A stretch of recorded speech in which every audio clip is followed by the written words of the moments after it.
Assalomu alaykum, hurmatli ko'ruvchilar. Sharq Turkiston ovozining kundalik xabarlar programmasiga xush keldinglar. Xabarlarimizni yoqtirib ko'rishinglarni umid qilamiz. Men Muhammad Azat. Tövende dehqonlar xabarlarimizning tafsiliy mazmunlarida bo'lsin.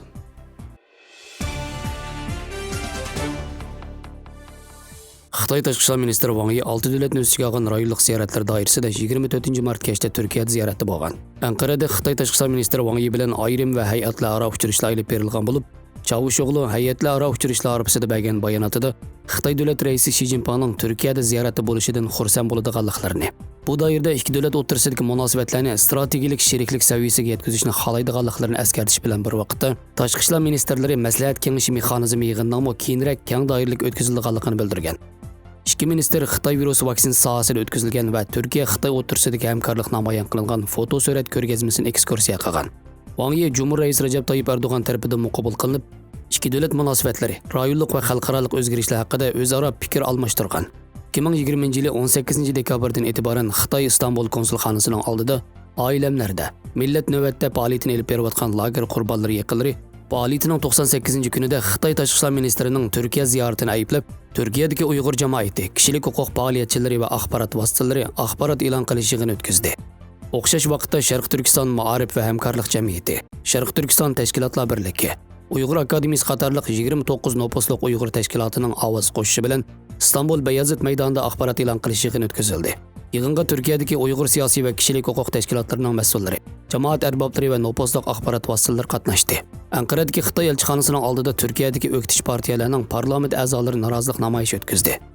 Namoyishga Demokratlar partiyasining raisi Gultekin Oysal, Kelajak partiyasining muavin raisi Selçuk Özdaç, İyi Partiya parlament a'zosi Fahrettin Yokush va Saadet partiyasi parlament a'zosi Abdulqadir Qaraduman qatorliqlar qatnashdi. Yana bir tarafdan namoyishga qatnashishini planlagan Seyit Tumturk Xitoy virusi bilan yuqumlangan kishilar bilan uchrashgan degan bahona bilan uyida nazarband qilingan. Namoyish qatnashamay qolgan Seyit Tumturk telefon orqali o'zining sog'lom ekanligini, uydan chiqishga qasddan yo'l qo'yilmaganligini, Anqaraga berish uchun tayyorlangan avtobuslarning to'xtatib qo'yilganligini bildirgan. Turkiya tashqi ishlar ministri Mavlut Çavuşoğlu Twitter hisobida Uyg'ur masalasidagi tushuncha va talablarni Xitoyning munosabatli xodimlariga yetkazganligini aytgan. Biroq Uyg'ur masalasi ustida qaysi jihatlarda suhbatlashganligini va suhbatning jarayonini tilga olmagan. Xitoy-Turkiya munosabatlarining ko'langisi ostida qilayotgan Uyg'ur masalasi G'arbning keskin pozitsiyasi tufayli Turkiya jamiyatida qaytadan jonlanishga boshlagan bo'lib, kuzatuvchilar Turkiyaning oldimizdagi kunlarda keskin bir tanlashga duch kelganligini aytib kelmoqda.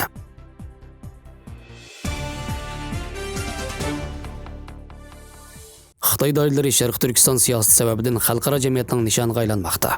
Yaqinda Xitoy Kompartiyasi Xalq siyosiy maslahat komitetining raisi Wang Yang va jamoat xavfsizlik ministri Zhao Keji Sharq Turkistonga borgan. 25-mart kuni Hong Kong Nurliq gazetining xabar qilishicha, Sharq Turkiston masalasida Xitoy Kompartiyasi tirkishishga duch kelayotganligini, Xitoy yuqori darajalik amaldorlarining yaqinda Sharq Turkistonni kayni-kayindan ziyorat qilishi, balkim Xitoyning Sharq Turkistonda yo'shurun andisi bor uchurlarni topshirib olganligi yoki Xitoy Kompartiyasining qandaqdir bir keng ko'lamli harakatlarni planlayotganliklarini bildirgan. Xitoy Kompartiyasi taratqullarining xabar qaraganda davlat komissari va jamoat xavfsizlik ministri Zhao Keji 19-mart kuni Sharq Turkistonga berib, Urumchi, Turpan, ishlab chiqarish qurilish punktiniga berib, jamoat xavfsizlik soqchixonasi, tutib turish o'rinlari va alohida soqchi tarbiyalash mashq bazasi qatorliq o'rinlarni tekshirib ziyorat qilgan. Atalmish terrorlik qarshi turish va muqimlikni qo'g'dash xizmatini yaxshilash to'g'risida alohida yo'l yo'riq bergan. 15-martdan 17-martgacha Xitoy Markaziy komitetining atalmish Xinjiang xizmat guruhi Xitoy Kompartiyasi mamlakatlik komitetining raisi Wang Yangning yetakchiligida 4 guruhga bo'linib Urumchi, Qashqar, Turpan, Qumul, Qizilsuv, Sanji va boshqa joylarda tekshirish yapgan. Navbatda xalqarada Xitoy Kompartiyasining Yevropa bilan Amerika o'rtasidagi diplomatik urushi kunsari keskinlashmoqda. 22-mart kuni Yevropa birlashmasi Amerika, Angliya va Kanada bilan birlikda Xitoy Kompartiyasining Sharq Turkiston Uyg'ur kishilik huquqi daxli taruz qilganligi sababidan Xitoyga jazo yurgizgan. Orqadan Xitoy Kompartiyasi Yevropadagi 10 shaxs va 4 o'ringa qaytarma jazo berganligini e'lon qilgan. Bu Yevropa ittifoqiga a'zo davlatlar orasida kuchli norozilikni qo'zg'ab, Yevropa parlamenti adisi o'tkazilmoqchi bo'lgan Xitoy Yevropa universal mablag' selish kelishimining tekshirish yig'inini bevosita bekor qilgan. Yevropadagi bir qism parlament a'zolari Xitoy Yevropa mablag' selish kelishimini tasdiqlashni rad qiladiganligini bildirgan. 22-martdan 24-mart kunigacha Germaniya, Belgiya, Fransiya, Daniya, Gollandiya, Litva, Italiya, Shvetsiya va Sloveniya qatorliq 9 davlat Xitoy Kompartiyasining o'z davlatlarida turishliq bosh elchilari bilan ko'rishib, noroziligini bildirib Xitoyni qattiq ayblagan. Nur gazetining xabarida ko'rsatilishicha, Sharq Turkiston masalasi balkim Xitoyning qattiq tirkishiga duch kelayotganligi. Xitoy Kommunistik Partiyasining Markaziy komitetining yuqori darajalik amaldorlarining Sharq Turkistonni orqa-orqadan ziyorat qilishi, ularning bu masaladagi cho'ng tirkishishning oxirgi bosqichliq hal qilg'uch tayyorliklarini qilayotganligini, qandaqdir bir shumliqning borligini ta'kidlagan. Kuzatuvchilarning faraz qilishicha, xalqaro jamiyatning Xitoyning Sharq Turkistonda yurgizayotgan siyosatining kuchlik ayblashga duch kelgandan keyin Xitoy Kompartiyasi yana o'zini oqlash uchun xalqaro tashkilotlarning Sharq Turkistonga berib amaliy tekshirishlarni olib berishiga yo'l qo'yishga majbur bo'lishi mumkin. Shunga o'zlari o'tkazgan barliq jinoyatlarning izlarini har jihatdan pak-pakiz yo'qitib, xalqni tizginligish bilan kontrol qilib, xalqaro tekshirish tashkilotlarini kutib olishning tayyorligini qilishi mumkin degan.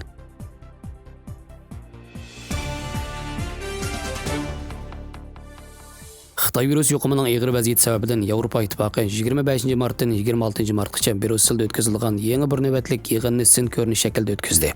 Yevropa Kengashining raisi Michel Amerika prezidenti Joe Bidenni Yevropa Ittifoqi sin ko'rinish yig'iniga qatnashishga taklif qilgan bo'lib, yig'inda Joe Biden Yevropa bilan Amerikaning kelgusi hamkorlikka bo'lgan ko'z qarashini bayon qildi ekan.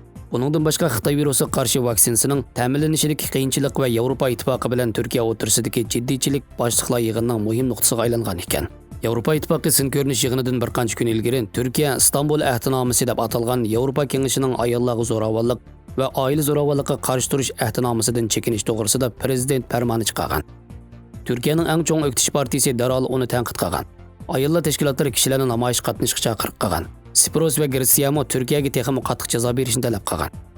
Bir yillik jiddiy munosabatdan keyin Yevropa Turkiya bilan bo'lgan munosabatni normallashtirishni umid qilib, Yevropa Kengashining raisi Charles Michel taklif qildi. Turkiya uchun Yevropaning tadrijiy, shartlik va kayniga yondirish usulini tanlaydiganligini bildirgan. Fransiya agentligining 25-mart xabarida Turkiya prezidenti Erdo'g'an Yevropa Ittifoqining kichik jazosidan qo'rqmaydiganligini, yenik jazoning uni texnik qattiq holatini ko'rsatadiganligini.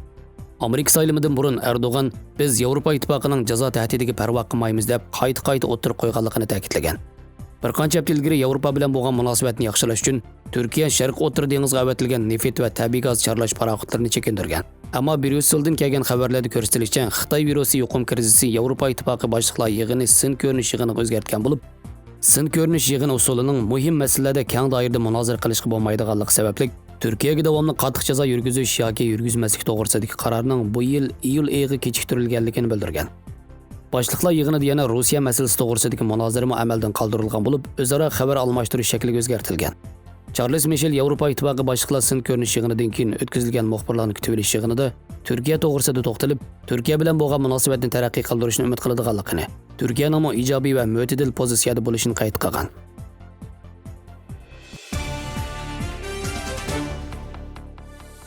Dünya Sayyoh Tashkiloti Afrika rayoni ishxonasi Twitter hisobida bayonot e'lon qilib, hozirgacha 7.700.000 quti Xitoy virusi vaksinasining xatar ostidagi rayonlarga yetib borganligini uqtirdi. Dünya Sayyoh Tashkilotining kirimi to'van va o'rtal davlatlarning vaksinalarga barobar ega bo'lishiga kafolatlik qilishni maqsad qilgan Xitoy virusi vaksinalariga yer shariga erish programmasi doirasida Afrikadagi 44 davlatga Xitoy virusiga qarshi vaksinasi avatilgan bo'lib, 32 davlat vaksina emlash xizmatini boshlagan. Afrika kasalliklarning oldini olish va kontrol qilish markazi Xitoy virus vaksinasi bilan ta'minlash jarayonidagi qiyinchiliklarga ishorat qilib, Afrikaning texmi ko'p Xitoy virus vaksinasiga ehtiyojli ekanligini bildirgan.